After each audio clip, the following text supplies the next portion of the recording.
The 101st Airborne Division continues fighting the good fight in Brothers in Arms: Hell's Highway, the next in Ubisoft's series of strategic squad-based World War II shooters. New features like destructible cover and improved AI help move these brothers into the future. But have they kept up with the next-gen arms race? When do I get to drive? When the Army hands out tractors.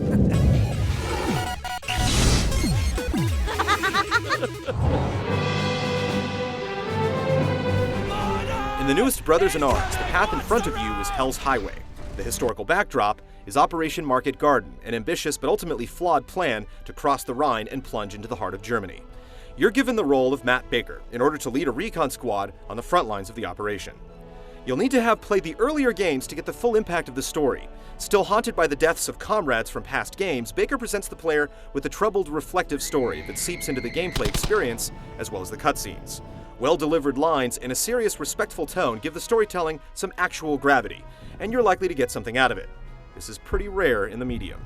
What is it that makes a great soldier? Is it his brain or his heart?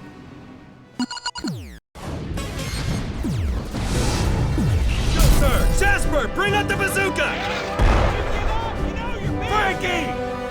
Hell's Highway hits a halfway point between being a strategy game and a shooter, with a first-person view and the ability to direct multiple squads on the battlefield from that same first-person perspective. The result is a game with a more strategic pace that rewards thinking things through and discourages charging ahead guns blazing.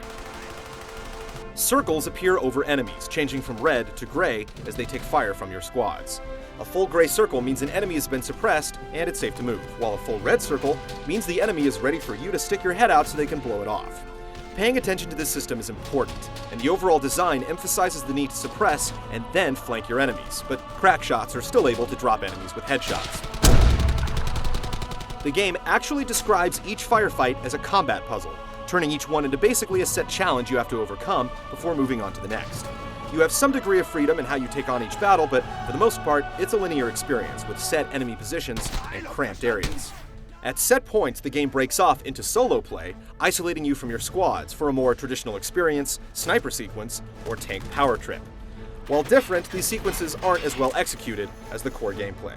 The single-player campaign is the obvious focus of Hell's Highway, but online multiplayer is also a part of the package.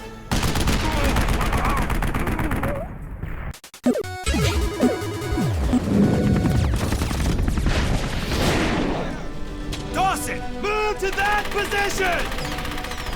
The word strategic definitely needs to be emphasized with Brothers in Arms, and patience is as essential to your success as ammunition. The majority of the game, you'll take up a protected position, suppress the enemy, and leapfrog your way around the battlefield to gain a decisive advantage. There are very few instances where you'll want to do anything without digging in first. The game's cover system lets you hunker down next to just about anything. If soldiers are behind something durable, they're likely to stay alive. On the other hand, destructible cover can be exploited, machine gun fire can easily chew through a fence, and your bazooka team can often punch a hole in your enemy's defense. Commanding your squads is the second secret to success. Groups like Assault Team, Base of Fire Team, Bazooka Team, and Machine Gun Team are at your disposal from the start of the game. And if you're not giving them orders, they'll flat out ask you what they should be doing. You have a single cursor to give orders, asking teams to either move to a location or attack a target. It's simple but effective, and nobody needs to be micromanaged. If Jerry is shooting at them, they're smart enough to shoot back at Jerry. The cover system and squad commands are both good and important features, but both have problems. Trying to dig in at some locations results in awkward deaths, and digging in at the wrong spot can completely obscure your view when you pop up to take a shot. And while your squad is generally pretty bright, they'll occasionally run right in front of enemy fire or try to take cover on the wrong side of a wall. As the leader of your unit, it's up to you to pick up the slack.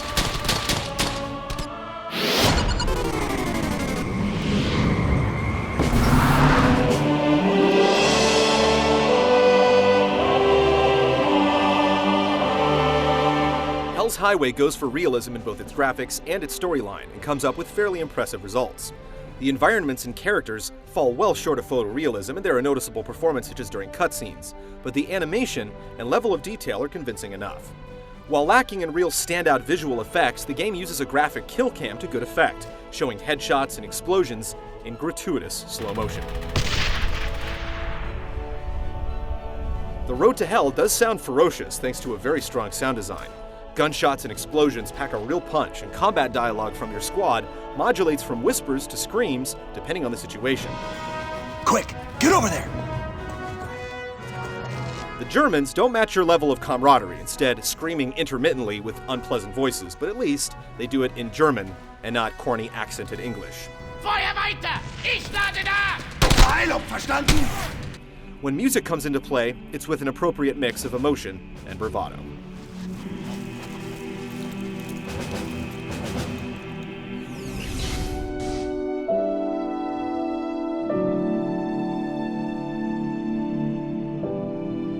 Hell's Highway is a polished, coherent experience that, despite a few setbacks, remains engaging with interesting mechanics and compelling gameplay. It's also easy to appreciate the respect and authenticity of the game's approach. If you're willing to dig in and weather the difficulty, the journey down this most dreaded road is one worth taking.